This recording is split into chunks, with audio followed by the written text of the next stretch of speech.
Welcome to talks of knowledge. 14వ శతాబ్దంలో Europe లో ఒక జానపద కథానాయకుడు ఉండేవాడు. అడవుల్లో నివసిస్తూ ధనవంతుల నుండి ధనాన్ని దోచి పేదలకు పంచిపెట్టేవాడు. ఆయనే రాబిన్ హుడ్. శతాబ్దాలు గడుస్తున్నా ఆయన గురించి అనేక కథనాలు వాడుకలో ఉన్నాయి. ధనవంతుల దగ్గర నుండి సంపదలను దోచి దాన్ని ఆకలితో అలమటిస్తున్నటువంటి పేదవారికి పంచడం అనేదే రాబిన్ హుడ్ యొక్క కాన్సెప్ట్. దీని గురించి హాలీవుడ్ లోను ఇతర భాషల్లోనూ అనేక సినిమాలు, పుస్తకాలు వచ్చాయి. సరిగ్గా 150 ఏళ్ల క్రితం తెలంగాణలో కూడా అలాంటి ఒక గొప్ప వ్యక్తి జన్మించాడు. కానీ కొంతమంది వీరుల చరిత్ర అక్షరబద్ధం కాలేదు. మరికొంతమంది చరిత్రను వక్రీకరించబడి రాశారు. అలా విస్మరించి వక్రీకరణకు గురైనటువంటి ఒక తెలంగాణ ప్రాంత వీరుడే పండుగల సాయన్న. అసలు ఎవరి పండుగల సాయన్న?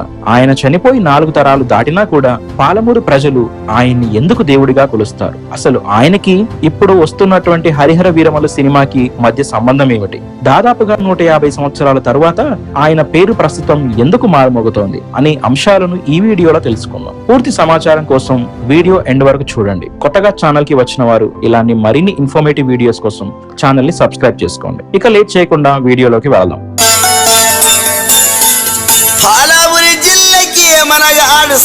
అవి నిజాం రాజులు తెలంగాణ నేలను పరిపాలిస్తున్నటువంటి రోజులు. ప్రజాస్వామ్యం లేని నిర్మాణ్య ప్రజానికాన్ని అనేక చిత్రహింసలకు గురి చేస్తున్నటువంటి సమయం. సరిగ్గా ఇదే సమయంలోనే వెనుకబడిన తెలంగాణ ప్రాంతంలో, మరీ వెనుకబడినటువంటి దక్షిణ తెలంగాణలో మహబూబ్ నగర్ జిల్లా వీరగోనపల్లి అనే గ్రామంలో సామంతుల పాలిట సింహస్వప్నం పండుగల సాయన్న ముజరాజ్ కుటుంబంలో జన్మించారు.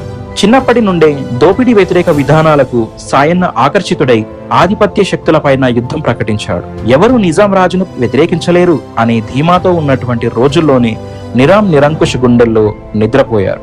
అల్మారాల్లో మూనుగుతున్నటువంటి బంగారాన్ని, ధనాన్ని పేద ప్రజలకు పంచిపెట్టాడు. వేలాది మంది అన్నార్తులకు కులమత భేదాలు లేకుండా కడుపు నిండా అన్నం పెట్టి ఆ రోజుల్లోనే సామాజిక సమానత్వాన్ని నెలకొల్పాడు.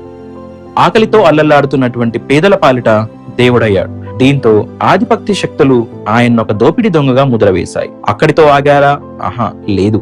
అనేక యుక్తులతో, కుయుక్తులతో నిజాం రాజు యొక్క ఉత్తర్వులను పక్కదోవ పట్టించి ఆయన తల మొండెం వేరు చేసి నిర్దాక్షిణ్యంగా మట్టుబెట్టారు. ఆయన జ్ఞాపకంగా ఉన్నటువంటి సమాధిని నేటికి ప్రజలు సందర్శిస్తారు, పూజిస్తారు. నేటికి ప్రజలు బ్రహ్మరథం పడుతున్నటువంటి సాయన్న చరిత్రను ఏ చరిత్రకారుడు అక్షరబద్ధం చేయలేదు. ఆయన్ను కేవలం ఒక జానపదగా, గాథగా మాత్రమే మార్చివేశారు. కేవలం సంచార జాతుల నాలుకలపైనటువంటి తిరిగిన ఈయన చరిత్రను బెక్కం జనార్దన్ గారు అక్షరరూపం ఇచ్చి చరిత్రకు అందించారు. చరిత్రలో ఒక గొప్ప సమిధలాగా మారి పేద ప్రజల కడుపు నింపినటువంటి ఒక వీరుడిని ఆ తర్వాత వచ్చినటువంటి ప్రభుత్వాలు పట్టించుకోకుండా ప్రజలు గుండెల్లో పెట్టుకుని చూసుకున్నారు. అలాంటి వీరుడి పేరు ఇన్నేళ్లు సైలెంట్ గా ఉన్నా కూడా ఇప్పుడిప్పుడే మారుమోగుతోంది. దీనికి కారణం పవన్ కళ్యాణ్ గారి హరిహర వీరమల్లు పార్ట్ 1 అనే సినిమా.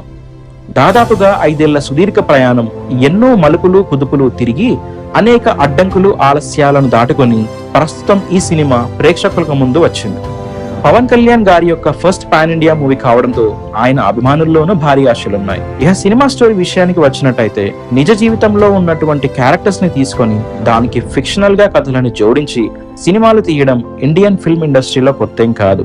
గౌతమిపుత్ర శాతకర్ణి, రాజన్న, ఇటీవల విడుదలైనటువంటి కల్కి, అలాగే ఆస్కార్ అవార్డును సొంతం చేసుకున్నటువంటి RRR మూవీ వరకు రియల్ లైఫ్ క్యారెక్టర్స్ ని తీసుకొని దానికి ఫిక్షనల్ కథలను అల్లి ప్రేక్షకుల ముందుంచారు దర్శకులు.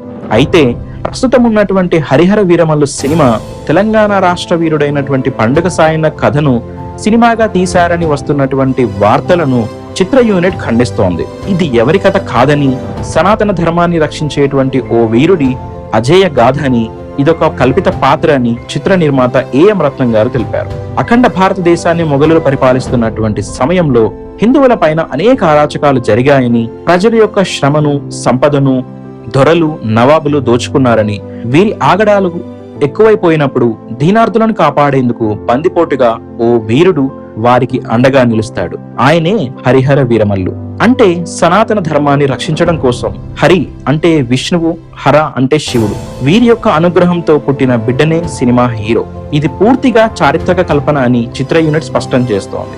ఏది ఏమైనప్పటికీ నేడు చరిత్ర మరిచినటువంటి ఒక గొప్ప యోధుడు, అసలు సిసలు తెలంగాణ రాబిన్ హుడ్ అయినటువంటి పండుగ సాయన్న చరిత్ర నలుగురికి తెలిసింది. ధైర్యానికి, తెగింపుకి, విప్లవానికి, వీరోచిత పోరాటానికి నాంది పలికినటువంటి ఆ వీరుడి గాథ భావితరాలకు అందుతోంది. వీడియో నచ్చినట్టయితే లైక్ చేయండి, ఫ్రెండ్స్ కి షేర్ చేయండి, ఛానల్ ని సబ్స్క్రైబ్ చేసుకోండి. Thank you for watching.